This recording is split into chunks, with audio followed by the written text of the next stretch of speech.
Hey, what's up, fight fans? Christian, the artist, coming to you with the post UFC 232 reaction. Get right into it. Talk about the co-main event. Wow, wow. So Amanda Nunes sparks Chris Cyborg. I think it was 51 seconds total in the first round. Knocks her out. Um, I definitely didn't see that one coming. Definitely didn't see that one coming. Made me totally wrong on my prediction of a Cyborg decision. I thought the beautiful part about this fight was they came out. Um, Chris actually hit her with. Amanda tried to throw a quick overhand right. Chris hit her with a straight jab to the shoulder. Kind of threw Amanda off balance. Then she threw a 1-2 combination, kind of clipped her with the cross a little bit.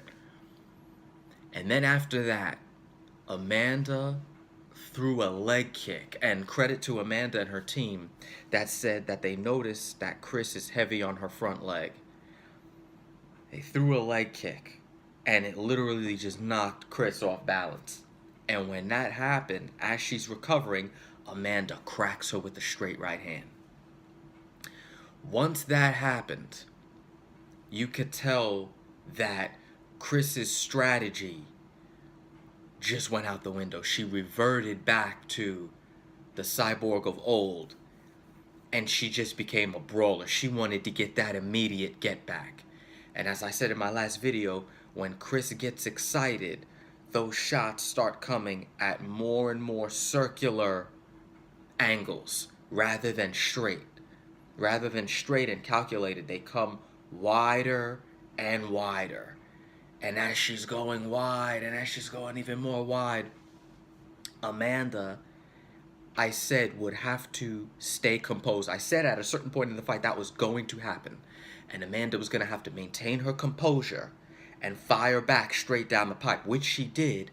And she also, which was beautiful, and she also fired. She hooked with Cyborg. She kept her hand up. I remember there was one where she blocked Cyborg's hook. She caught Cyborg's hook, delivered her own. And then there was another occasion where they both threw hooks, and Amanda hit her with a shorter hook. So Amanda got there first because she wasn't coming out as wide. And that's when then towards the end of the fight, Amanda was kind of able to throw her wide overhand right and catch Cyborg right over here on the side of the face. Man, just a beautiful execution. Again, credit to Amanda and her team for knowing that they could get Cyborg out of her game plan, when they hit her. And knowing that they were going to have to stay composed in that pocket as these wild punches and this wild storm is coming at you. Just a beautiful fight. Very happy for Amanda Nunes. Always liked her as a fighter from when I saw her years ago. That was just tremendous performance. To the main event, I didn't do a prediction. A few people asked me to do a prediction on this fight. The reason why I didn't do a prediction and breakdown was because both guys had been out of the octagon for so long.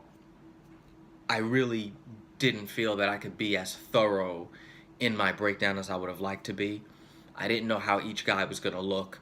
And I think you did see a little bit of that in terms of both guys being a little tight. I felt Jones was a little bit tight, especially in round one. He really wasn't flowing yet. His shots, his strikes weren't. He wasn't in a flow state at that point. I felt like about round two was when he kind of started getting that feel back of the octagon, feel of having an opponent in front of him, and he started flowing a little bit better with his shots in terms of connecting his shots when he would get them off. And then in round three, with the takedown and just showing us some vintage John Jones and what he's able to do, especially when he gets you on the ground and being strong down there in that position. With Gus, I definitely felt like he needed to be in that mid-range. Obviously, it's easier said than done. Getting there is hard because John uses those kicks to keep you on the outside. Those oblique kicks, those front kicks, he's very good at that, keeping you fighting at his range. And you know, there was a couple of times where Gustafsson got in range and he got in that mid-range, and then he just didn't throw. Nothing happened. So I felt maybe that could have been some tightness from him not being in the octagon. But, you know, overall, great performance by Jones. You know, he shows us again what he's capable of, you know, when he's in there, and hopefully when he's focused. But, yeah, great night of fights, guys. And listen, I want to say Happy New Year to all you guys, and we will see you in the next fight. Don't even know what the next fight is right now, but you better believe I will be coming with a breakdown of whether it's boxing or MMA. All right, guys, Happy New Year.